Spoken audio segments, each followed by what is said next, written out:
Well, here we are back in the barn checking in on the goats. Hey, Oliver. Hey, Spring, Nightingale, and the infamous April. We have a calf kind of around the corner. I'm not sure if we can even see it.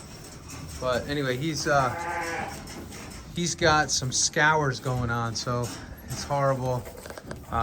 We brought him in yesterday. We gave him some an enzyme paste. We gave him,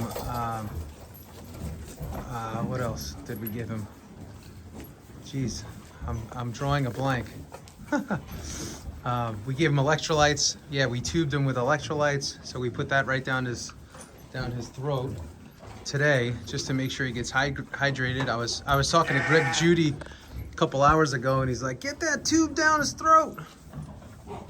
Get that tube down his throat. Left side, left side." So that's what we did. And here's our dairies.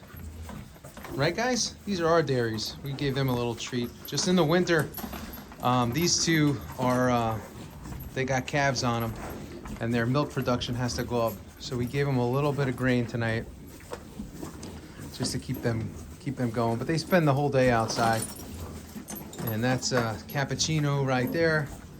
And this little guy, I pointed him out. He's a little belted that we pulled off of the field during one of our first really cold nights.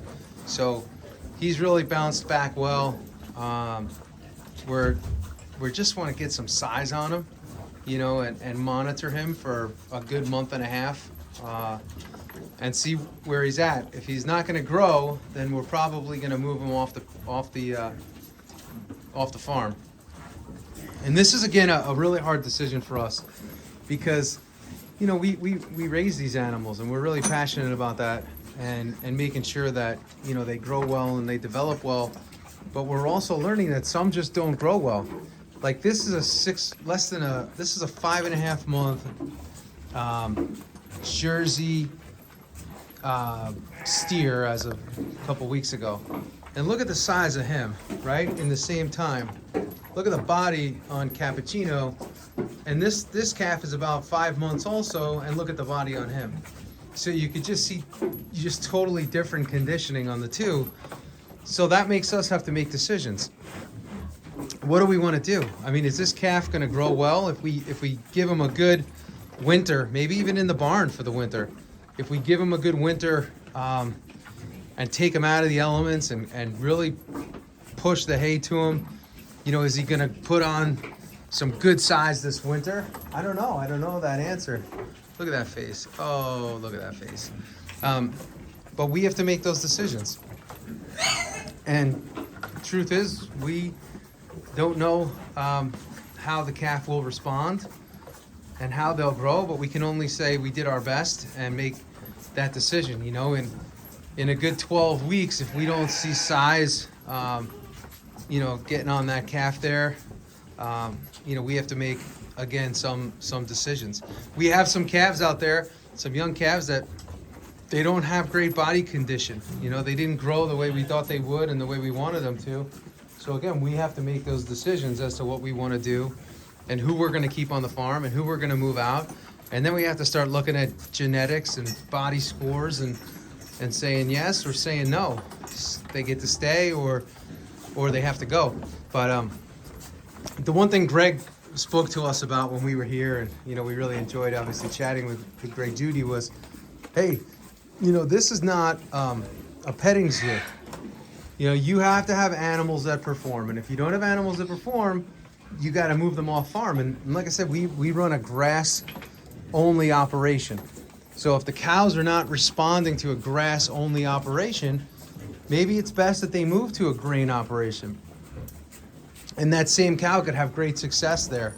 Maybe they move into more of a commercial feeding facility where they could really, again, get the feed pushed to them, and they can grow, because you almost feel bad when you're feeding the cow. They're out on pasture and they're not growing, and the other ones are.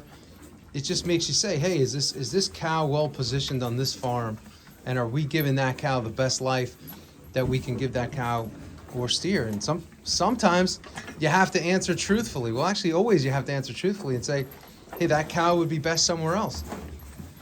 And you go ahead and you give that cow a great life somewhere else. And, we can't afford to feed all of these cows if they're not performing. Again, we have two objectives, right? We have our cows that we breed, and their objective is to push out great high-performing calves year after year. And then we have our steers, and those steers, they don't go to market. We grow them out, and we feed them to our customers. And we got a few out there that are ready to go now. And that's their sort of life cycle here. I know, some of the vegans out there may not like to hear that, but, that is the purpose. And these guys, these are A2 dairies. Their purpose and their role on the farm is to produce, hopefully more females. This is a male, and the other one back there is a male. But to produce beautiful heifers, and most importantly, make great tasting milk, which they do. And it's A2, which, for me, I never liked drinking milk, but, Miss Emma here, she definitely is pushing some good milk, and I've enjoyed that raw milk and all the benefits that go with it, and not having any negative reactions to it. And, as we know, raw milk gets a lot of negative press from the, commercial media, but it gets great press, from those that have had it and have enjoyed a good diet of it. So, we just, take it for what it is, but that's their purpose here on the farm. So everybody's got a purpose on the farm, and, it's our job to be, like I always say, good stewards of the land, but also good caretakers of the animals. And I tell you what, in talking to Greg a little earlier, he's like, these up and down temperatures are brutal on animals. They really stress and strain the animal. So like today, it's 55 degrees outside. And tonight it's gonna go down to about 36. Tomorrow it'll be up mid 40s. And then by next week, it'll be back down into the 20s. Like it was snowing yesterday. So like the animal gets totally strained and stressed, and that shows up in different ways, in the animals. And, we have to make sure that we're doing our best to take care of them and keep them performing and like we say, keep them safe and keep them good. So that's what we do here at Freedom Farms. That's what we're trying to do. And happy animals make a good farm ultimately. So that's what we're in pursuit of every single day.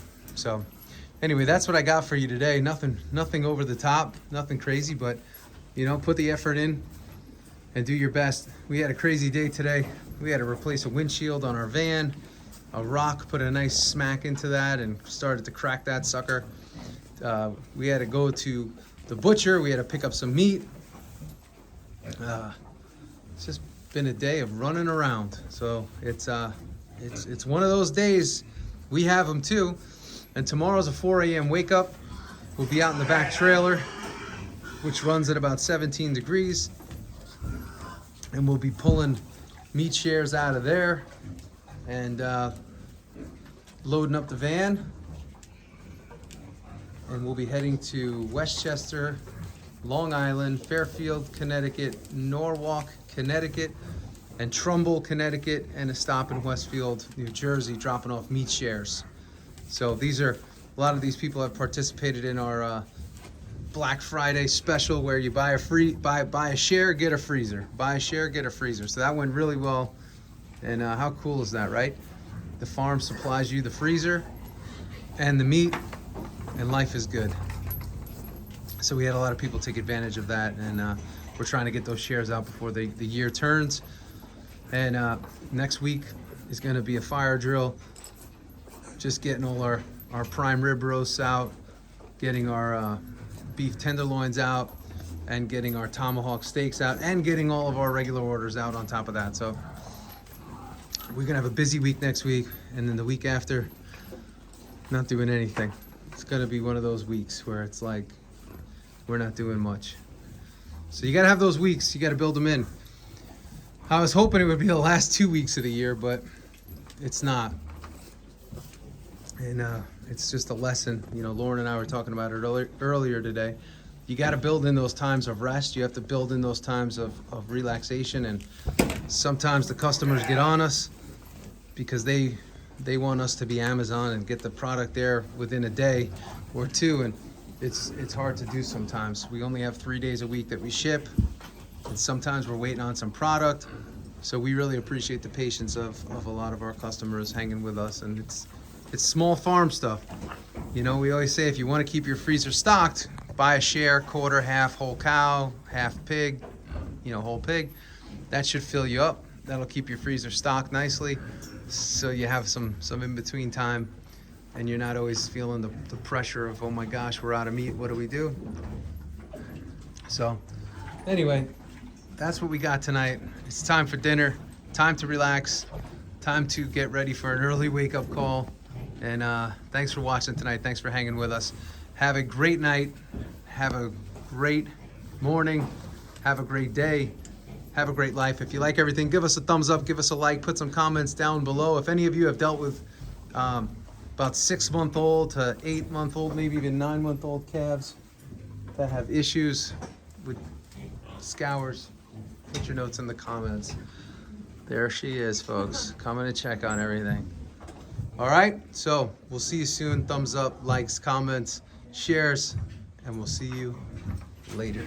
Right, guys? Say goodbye. See ya.